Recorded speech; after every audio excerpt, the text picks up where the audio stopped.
Дали обложувалниците и казината, односно сите оние објекти за игри на среќа, треба да се наоѓаат во градовите или да се дислоцираат надвор од нив? Ова е нашата главна тема во овој дел од отвореното студио 1. Една иницијатива поттикната од движењето за антикоцкање, која што потекна од Тетово и веќе неколку месеци наназад на средби со граѓаните, меѓутоа и секако со врвот во владата во оваа нивна мисија. По тој повод наши денешни гости се господинот Јушие Мурлаи и секако господинот Џемал Дију, представници на движењето антикоцкање. Најпрво добар ден, добре дојдовте. Добар ден. Добро ве најдовме. Како што напоменав, ова е една актуелна тема неколку месеци наназад, но ајде сега конкретно ќе малку подолу во разговорот ќе образложиме од каде иницијативата, идејата. Кажав, имавте средби многу и со политичарите. Имаат ли за сега некакви ефекти во однос на оваа ваша мисија? Тоа е точно. Доаѓаме од Тетово како движење антикоцкање. Една мала преправка, бидејќи не се работи месеци, туку се опрашање години. Околу 3 години. Меѓутоа, ефективно и пред завесата, што се вика, сме една година со сите контакти што сме ги имале до сега. Земејќи предвид Тетово, бидејќи секогаш сме спомнале Тетово, меѓутоа не значи дека само Тетово е во лоша ситуација, тоа е лошото што сите не соедини. Меѓутоа истата ситуација или нешто послишна или подобра е некаде на некој друг град, меѓутоа у глобала цела Македонија е во тешка ситуација и не случајно ние сме рекле дека Македонија е едно големо казино.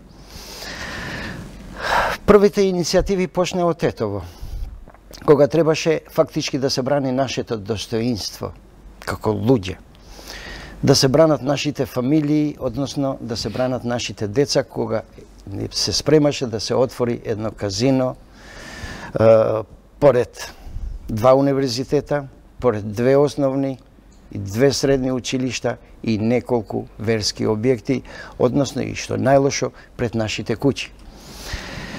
Почна како иницијатива, односно почна како незадоволство големо, што ние се решивме никако да не дозволиме тоа казино меѓу најголемите казина после тие во Гевгелија што се планираше да се отвори во Тетово. И кога почнавме во Тетово, ние рековме, и значи и од првиот протест што го имавме, ние рековме ќе почнеме во Тетово, односно ќе почнеме во Мала Речица и ќе продолжиме понатаму. Така што се вроди идеја, односно да се браниме од ово лошо, фактички од градот со 148 спортски облажувалници и над 30 казина. Целта беше да се брани младината, да се брани народот и односно политичарите да донесат закон. Значи, тука се работи за не само за локален закон, туку државен закон, да се донесе закон за нивна одбрана. Успеавте ли, само кратко под прашање, во ова ваша првична мисија, односно намера за спречување на изградба на тоа казино, конкретно за кое што станувало збор, првично? Дефинитивно тука ние во ова казино, ова објектот што планираше да се отвори, успеавме. Успеавме да не се отвори. И ние сметаме дека тоа е останало во историја и сметаме дека тој објект нема никогаш да се отвори. Целта е сега да се дислоцира не само Тетово, туку и од другите градови, да се дислоцират сите спортски облажувалници и казина. Господине Јуши, со оглед што казината и облажувалниците се избор, дали некој ќе влезе и ќе се коцка или не, какви беа првичните реакции, контрареакции на вашите реакции всушност? Дали тоа најчесто се работи од луѓето кои што се заинтересирани да отворат таков бизнис? Тоа е тачно така, али во овој сегмент што се не е во прашање некои броени луѓе, како да го објасним тоа вака поконкретно, зашто во Тетово не и во Македонија, цела Македонија не во притисок од лошите луѓе. Тие луѓе се броени 5 или 10 што сакат да отварат, зашто нема повеќе газди. Ако што се наоѓаат во Тетово над 148 спортски обложувалници и над 30 казина. Тие се значи негде 200 и нешто. Без разлика тоа што во државата се водат негде 200 казина и над 500 спортски обложувалници по цела држава. Со таков капитал тешко е да се бориш. Ние не сме навлегле во тоа да се бориме со тие луѓе што се бават со овој вирус едноставно, него ние бараме закон, ние се бориме со државата. Ние бараме закон од избираните луѓе што сме ги избирале ние. Ние сме гласале за тие луѓе и бараме овој живот да ни го средат тие луѓе што го земале гласот од народот, а не да земат глас од народот, а на спротивното да работат позади леѓа на народот. Тука е целта за ова да се реши овој проблем. Јас ве разбирам, да, од кого барате одговорност. Меѓутоа, таквите луѓе кои што имаат интерес за еден толкав огромен бизнис, веројатно би го искористили и своето влијание. Па затоа прашувам, дали вие сте имале воопшто директна конфронтација, средба или што и да е со... Не, ние не сме имале вака директна конфронтација со тие луѓе. Ние сме имале нормално тоа, прво било и бакшиши, и закани, и све тоа прошло. Тоа ќе остане на прошлост, мислим, од тоа. Но сте се соочила со такви случаи? Да, на почеток кога беше тоа да се отвори тоа во објектот во Речица, али сега не е тоа, више се барамо законот, не може народот ова да го сопре, ова зло, едноставно да се каже. Него ово зло мора да го сопре законот. Законски барамо ние дислокација на овие вируси и овие објекти. Овие не се игри на среќа, зашто како ги викаат и органите и државата, тука се овие игри на несреќа. Тука се пред школа, пред нашиве деца едноставно, пред верските објекти, не е нормално ова во која ситуација сме доведени сега за сега. Не е Тетово, не е цела Македонија. Да, ќе продискутираме и во однос дали има нели проширување на поддршката освен во Тетово на вашето движење, меѓутоа пред тоа ме интересира како еве гледате на реакциите, односно тврдењата, како и на Асоциацијата на спортски обложувалници на Македонија, дека фактички на ваков начин доколку има дислокации, ќе се влоши бизнис амбиентот, дека овие како што нели ги нарекуваат објекти на игри на среќа го прават бизнис амбиентот подобар, дека имаат ќарете, така народски кажано, бизнисмените повеќе во овој однос и дека од друга страна, доколку пак се дислоцираат овие објекти надвор од градот, ќе се намалеле и вработувањата? Не е тоа тачно. Мислим, изјавата од премиерот беше дека со дислокација ќе се изгубат 6000 работни места. Не е тоа тачно, зашто ние не барамо да се затварат тие.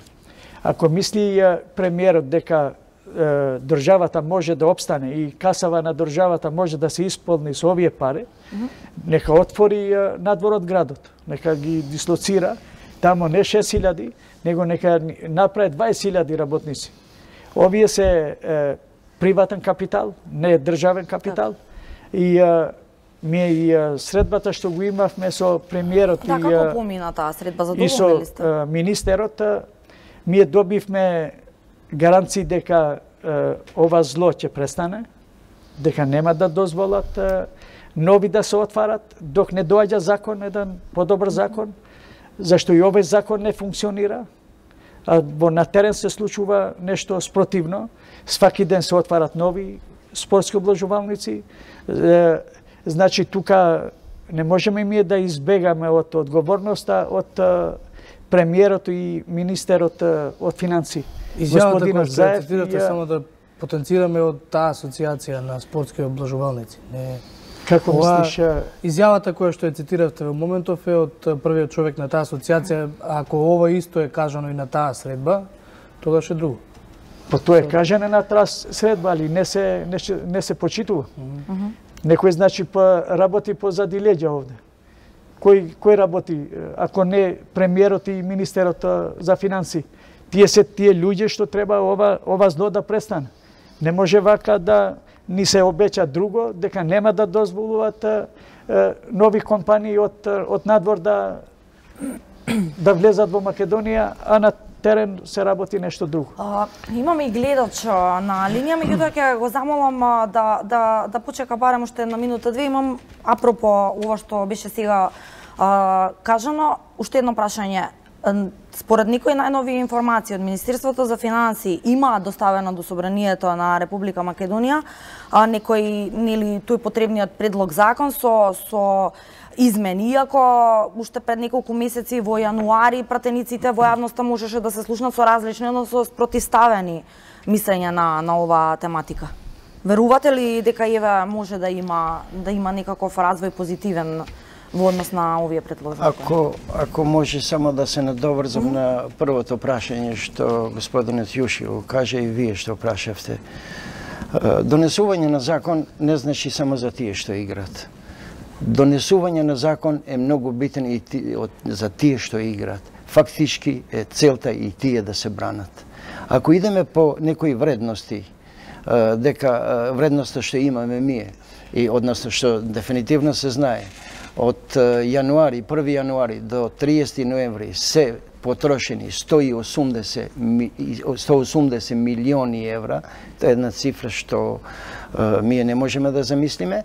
Значи, целта е да се спасиме од тие цифри. И нашето инсистирање и со разговор што го имавме со премиерот, за тие 6.000 вработени. Па ние рековме и да се и 16.000 вработени. Меѓутоа, во една држава со 762.000 вработени со минимална плата, што пола плата се троши по казине или по спортски облажувалници и плюс 500.000 невработени, тоа значи дека се работи за 1.200.000 луѓе што се или без плата или со минимална плата. И фактички соодносот 6.000 и 8.000 или нека биде и 16.000 е голема разлика. Значи целта е да се одбране тоа. Затоа и да се навратиме на вашето прашање. Има секакви, има и предлог закони, имаше и предлог закон од Министерство за финансии, што више тој и отпадна, 150 метри надвор подалеку од институциите. Сега има закон, предлог закон, од 500 метри далечина од институции, мешто нашето барање е 3 километри надвор од нашите населени места. Не отстапувате од ова барање? Дефинитивно не. Дефинитивно не. И ние сме образложиле зошто бараме 3 километри. Не се работи само за Тетово, не се работи само за Радовиш или Струга или помали градови, да речем. Меѓутоа, ете, ние се наоѓаме во Скопје. Скопје е по-распространет град. Значи, дефинитивно со 500 метри не може да се направи. 500 метри далечина од институции може да се регулира во некој помал град. Меѓутоа, градот како што е Скопје, тешко дека може. Затоа ние нема да отстапиме од тие 3 километри и се надеваме дека тој закон за доброто на луѓето што ги гласале, за доброто на младината, мора да се направи нешто. Имам уште неколку прашања во овој однос, меѓутоа да отстапиме простор на гледачите. Ни ги имаме за сега 20, доколку се уште на линија. Ајде со ред. Добар ден, повелата во програмата. Ало? Да, се слушаме повелата. Ало, добар ден. Добар ден. Сум за сите кладилници и казина да се затворат во целата држава. Оти народот се запусте, фамилии се затварат. Се да остана без ништо. При работа, при работење, при онакво без корка лепо стануваат луѓето. Што се работи во оваа држава не е јасно. Дали има тие што се на власт све да свртат глава да видат што се случува помеѓу народот. Ова е срамота, невидено нешто што постои во нашава држава. Може би и надвор некаде, на овде во државава, на секој чекор, казино, кладилници. Младиот свет се уништува. Јас сум една загрижена мајка, што папа, мојот син, еден стан нима уништено. Дали верувате или не? Утре може и ке го немам. Не дај Боже. Фала ви и пријатно. Ви благодариме во секој случај за вашето јавување и изнесувањето на вашиот став. Предлагам прво да го слушнеме и другиот гледач. Се исклучил. Добро, отворени се линиите. Ќе продолжиме со разговорот. Реално верувате дека доколку се дислоцираат казината и обложувалниците дека луѓето помалку би оделе? Бидејќи психолошки тоа е феномен, тоа е психолошки феномен кој што се анализираат сите оние кои што се коцкаат и тешко може да се објасни како еден човек би се отрнал од казино или обложувалница. Тоа е потреба за повеќе и повеќе. Јас се поздравувам господјата што се јави. Такви истории имаме многу, болни истории имаме многу и сега фактички и многу и повише ни се јавуваат и мислат тие имат надежка нас. Мешто надежта, нормална надежта никогаш не треба да се губи. Со дислоцирање на овие казина и спортско обложувалници нема да ги имаме проблемите што ги има ова господје, другата господје и другите. Значи, дефинитивно имаме семејни трагедии. Ако идеме по една проценка, 65% од статистиката што имаме во светот има разводи и најголема пречка е коцкањето. Значи, 65% во ниво на светот. Дефинитивно, ако тие бидат дислоцирани, ние сме свесни дека е тоа болест. Ние не сакаме да навлеземе во тоа што ги натера или каква болест е.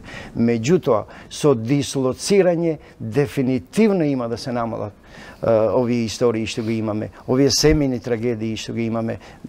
И секогаш и на политичарите сме им рекле. Значи, коцкањето не бира луѓе.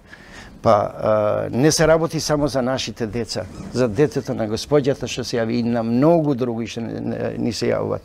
Значи, дефинитивно имуни не може да бидат никој, па макар и политичарите. Зато ние бараме помош од нив да се донесе закон, да бидат што подалеку. Дефинитивно нема никаква логика. Ќе кажем ја за Тетово. На простор од 100 метри квадратни има на 12 спортски обложувалници. И како ќе ги браниме нашите деца од ова зло, што многу фамилии патат од тоа? Ве прашувам, затоа што јас ве сваќам која е вашата идеја. Меѓутоа, контрааргументот на луѓето кои што го имаат овој бизнис би бил дека е тоа легитимен бизнис кој што представува избор.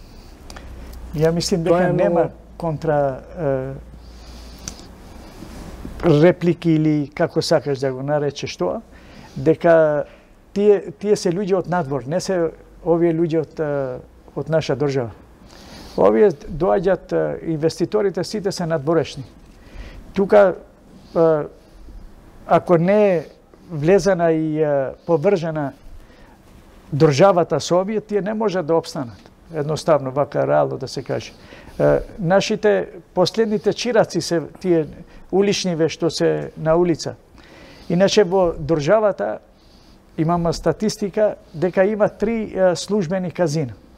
Една у Битола, Гевгелија и една во Скопје. Сите други, еден пратеник ги нарече многу паметно, зашто тие се улични казина. Тие немаат лиценци, ни една. Сакате да кажете дека на ниво на Република Македонија се само 3 казина? Во градовите се само 3 казина. Службено. Евидентирани како така. Евидентиране се како казина. А се останато не влегува во... Све другото, тие се локални апарати, али спротивно тие се функционираат како казина. Спортските обложувалници не се спортски обложувалници, него функционираат со апарати. Тие значи се мини казина, уште се полоши од казина. Затоа не држи тоа дека луѓето можат овие што инвестират прават некој паметен избор. Не може тоа од 180, што рече господинот Джемал, 187 милиона само од спортските обложувалници за 11 месеци се тие земени. Значи, тука негде над 350 милиона годишно доаѓа и со казинава. Тие се фрапантни бројки на крајот годината кога се покажува приходот, колку имаат заработка, кога се мери во милиони евра. Зашто тие пари, уместо да останат на народот, тие пари идат на рацеве на бандиве едноставно. Имаме гледач на линија. Добар ден, повелата во програма сте. Ало? Да, се слушаме, повелата. Добро вечер. Добро вечер, повелата. Еден загрижен родител се јавува. Загрижен родител се јавува од Чаир. Ве слушаме, повелата. За поздрав ова иницијатива и само напред. Да. Во ред, Ова иницијатива е многу добра и да се продолжи, мора да се оствари. Казината да бидат надвор од градот, што подалеку. Да, пријатно. Во ред, ви благодариме за вашето јавување. Дали имаме уште еден гледач на линија? Ало? Да, се слушаме, повелата во програма сте. Добар ден, прво да ја поздравам, сакам емисијата. Прво сакам да кажам, не знам дали е свесна владата дека во Македонија има толку автомат клубови колку што нема во цела Германија. Дали се свесни? Значи на секој 100 метри обложувалници и кладилници. Па ние не сме Лас Вегас овдека. Искачаш од средно школо и пред тебе гледаш казино. Па како тоа дете од школо нема да влезе у казино? Значи, сите казина, сите автомат клубови да се изфрлат надвор од градови. Значи, воопшто да не постојат. Ова уништено е, све во младинава е уништено. Значи, спасете, а малку младината. И плюс тоа, капиталот на казината е надворешен капитал. Ние немаме пари од тоа, немаме бруто домашен производ, само ДДВ што зема државата. Значи, тоа е надворешен капитал, тоа не е наш капитал. Значи, мора сите автомат клубови да се затворат. До градинка имаш казино, до школа имаш автомат клуб. Пак што е ова? Јас не знам ова што е. До каде ова ќе иде? Се уништено е. Ви благодарам. Да, ви благодариме и ние за вашето јавување и споделувањето на вашиот став. Еве, поддршка имате. Да. Сите што се јавуваат. Ако може да се надоврзам на прашањето што ни се постави, ја мислим дека господјата го даде многу подобро од нас одговорот. Значи, зошто се бара дислокација? Значи, одговорот го добивме. Едно треба да ни биде јасно. Тоа сме му рекли и на премиерот, па и денеска имавме средба со францускиот амбасадор, во амбасада бевме денеска. И фактички едно е многу битно, да не ни се превртуваат зборовите или намерно ни се превртуваат. Не знаеме зошто. Истото прашање сакавме и од премиерот да го добиеме. Ние не бараме затварање. Ние бараме дислокација за да се реши проблемот со овие автомат клубови, што рече господјата дека се пред градинка, пред училишта, пред секаде. И што е многу битно, ова е нешто што стварно треба сите да не боли, не само Тетово. Ми имаме дефинитивно контакти и од други градови. Значи, нормално треба поддршка и од сите други градови. Секој да дигне глас. Меѓутоа, од во еден град да се има толку спортски обложувалници, останало само пред наши куќи да ги имаме спортски обложувалници. Значи, тоа е надворешен капитал. Ние треба да се бориме, ние знаеме примерот со Албанија и фактички ние ќе се со ова ќе се потрудиме. Може да колку сакате некои коментари еве за Албанија. Ќе се потрудиме, фактички има побарувачка од 30 компании за да влезат во Македонија. И фактички најболно е што досегашниот закон не се практицира. Значи, дефинитивно насекаде ги има и ние сме дефинитивно убедени дека голем дел од тие спортски облажувалници работат на црно. Без никакво одобрение, без никакво решение и без никаква контрола од страна на дотични инспекторат. Нешто кој може да додадам на господинот Джемал. Ситуацијата, мислим, има 6 месеци што се договарат, не се договарат, може да најдат заеднички език, не може да најдат. Тоа е 6 месеци скоро од законот што е во процедура.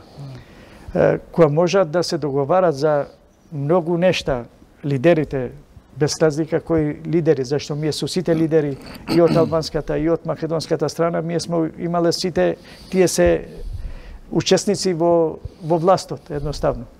Како не можат за ова да најдат заеднички, која знаат дека ова е заедничка болка и за нивните деца и за нашиве деца. Ние персонално немамо деца за играње. Ако се иде на тоа дека нешто, али општенството, децава, ученициве, како можеме деца да ги спасиме од ова зло? Значи, па тие челнициве, тие од премиерот, министерот, лидериве на што го кројат ова држава, тие треба да седнат и да се договарат за нешто добро. Ако мислимо дека ќе идеме во Европа, како ќе идеме во Европа?